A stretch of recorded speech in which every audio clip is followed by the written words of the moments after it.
Hey guys, hope everyone's doing well. Welcome to the Therapy Minute. Today I wanted to talk about a cool concept that came up with one of my clients a little bit ago, and I've been meaning to do a video on it, and I just completely didn't get to, so I thought let's do it now. So this client was telling me something that I think a ton of people experience and relate to. So she was saying, she's very successful at her job.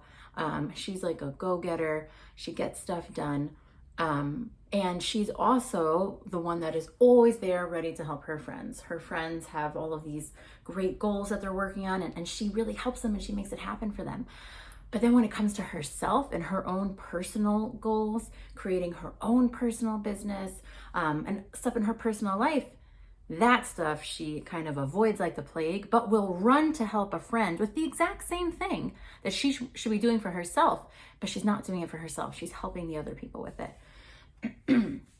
So I think this is something that we all can relate to, where we are eager to jump and help everybody else with their stuff, but then when it comes to us, we're dragging our feet, we're avoiding, we're procrastinating, right? So let's talk a little bit about this concept and maybe a little bit of what's going on over here. So sometimes in this situation, what can be really going on is these kind of perfectionist tendencies, right? So there's no pressure when you're helping somebody else with something, because if it doesn't work out perfectly, exactly perfection, it's okay. It's not your thing, right? It's somebody else's thing. So it's not really a reflection of you. But for your own thing, if it doesn't come out absolutely perfect in the way that you envision it, that feels like a failure.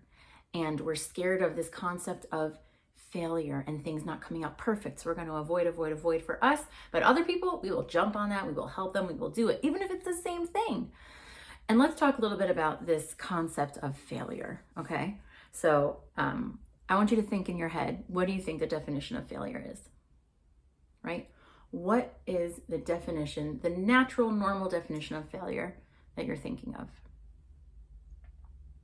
Most people say that the definition of failure is something not working out the way I wanted it to, right? A failure. But that's really not an accurate definition of what failure is. Failure is really, in essence, failure is just not trying. That is failure, just not trying. Okay, because if you try something and it doesn't work out exactly the way that you thought it would, that's not failure.